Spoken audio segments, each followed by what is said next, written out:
Justice for Hathras.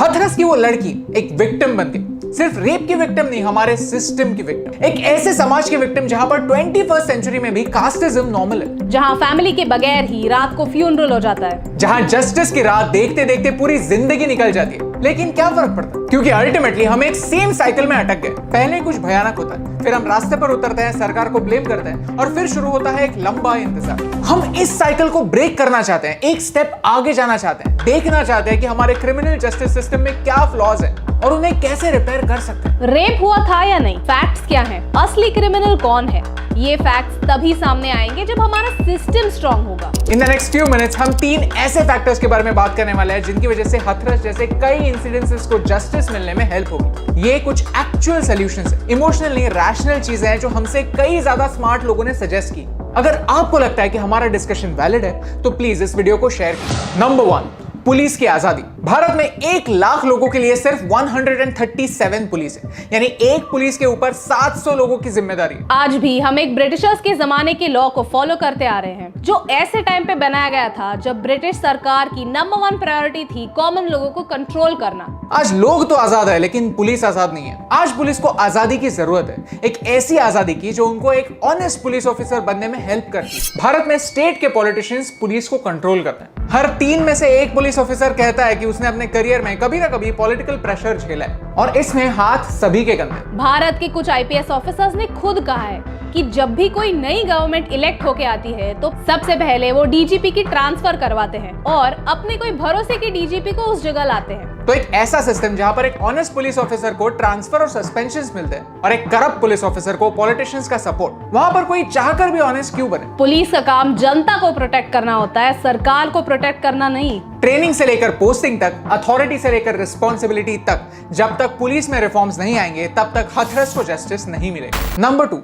Proof की नहीं, सच की तलाश होनी चाहिए। एक जज का काम एक रेफरी जैसा होता है और प्रोसिक्यूशन और डिफेंस अपने फैक्ट्स, पॉइंट्स और प्रूफ्स उनके सामने रखते हैं। टिल द पॉइंट एक जज के पास सफिशिएंट प्रूफ है कि वो क्राइम जो है वो अक्यूज नहीं किया है या फिर उसने बिल्कुल ही नहीं किया। यानी जज एक इम्पार्शियल रेफरी है, एक अंपायर जैसा है जो कोई साइड नहीं लेता। बेसिकली एडवर्सेरियल जस्टिस सिस्टम ऐसे काम करता है। यहाँ पर जज के इम्पार्शियलिटी पर फोकस होता है जो एक तरीके से सही है, लेकिन फैक्ट यह है कि सफिशिएंट एविडेंसेस ना होने की वजह से केसेस लंबे चलते। तो जस्टिस इंस्टेंटली मिले या ना मिले, एक रेप विक्टिम जैसे जीने की सजा इंस्टेंटली मिलती है। दूसरी सिस्टम होती है इंक्विजिटोरियल सिस्टम, जो फ्रांस, जर्मनी, इटली जैसे देशों में फॉलो करते हैं। जहां अगर जज को लगता है कि इंक्वायरी सही तरीके से नहीं हो रही है, इन्वेस्टिगेशन में कमियां हैं, तो उस बेसिस पर जज इंस्ट्रक्शंस दे सकता है। 2003 में मलिमट कमेटी के रिपोर्ट में ऐसा कहा था कि भारत को इस दूसरे सिस्टम के कुछ अच्छे पॉइंट्स की जरूरत है। जजेस को एक प्रोएक्टिव रोल देने की जरूरत है। कोर्ट के पास ऐसी पावर होनी चाहिए जो ऐसे किसी भी इंसान को जो कोर्ट की प्रोसीडिंग्स के लिए इंपॉर्टेंट है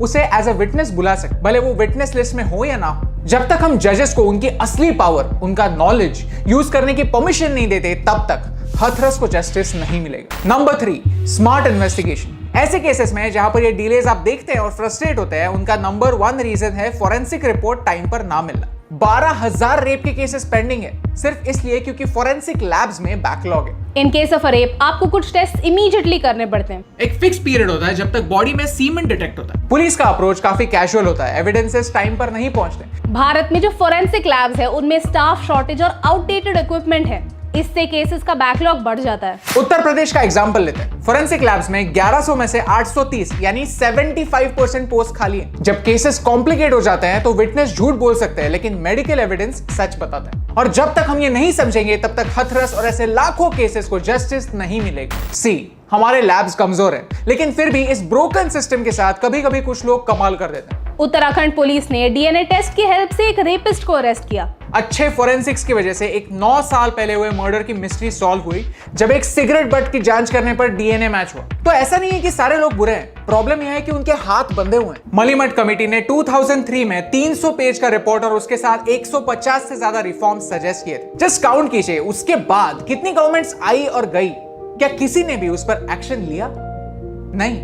वैसे ही 2006 में सुप्रीम कोर्ट ने पुलिस रिफॉर्म्स के लिए 7 डायरेक्टिव्स दिए थे, जिनकी इंप्लीमेंटेशन स्टेट गवर्नमेंट्स को करना मैंडेटरी था, लेकिन रिजल्ट किसी ने भी नहीं दी। देश में पार्टीज कितनी भी हो, इस मामले में सबकी यूनिटी है। हथरस की उस लड़की को जस्टिस तभी मिलेगा जब जिन्होंने ये कांड किया है उन्हें सजा मिलेगी और ऐसे इंसिडेंसेस वापस ना हो, इसके लिए हम कुछ स्टेप्स लेंगे। आउटरीच के साथ साथ हमें रिफॉर्म्स के बारे में बात करने की भी जरूरत है। Everything has been said already, but as no one listens, we must always begin again.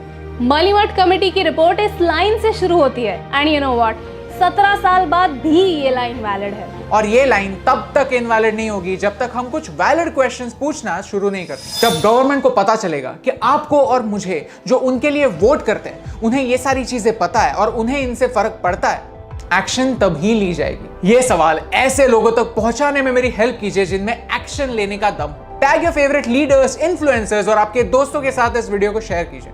फर्क नहीं पड़ता कि आपका धर्म क्या है, फर्क नहीं पड़ता कि आपकी जात क्या है, फर्क नहीं पड़ता कि आप लेफ्ट विंग हैं या राइट, लेकिन अगर हम साथ मिलकर कुछ कंस्ट्रक्टिव चीजों पर डिस्कशन शुरू कर सकें, फॉर अ चेंज पॉलिटिक्स को साइड में रखकर पॉलिसीज पर बात कर सकें, तो शायद हम एक कदम जस्टिस की ओर बढ़ा सकें। क्योंकि एक के करने से क्या फर्क पड़ता, लेकिन एक एक के करने से बहुत फर्क पड़ता। और इन दोनों लाइंस में सिर्फ एक का फर्क है, and that's the reason why फर्क पड़ता।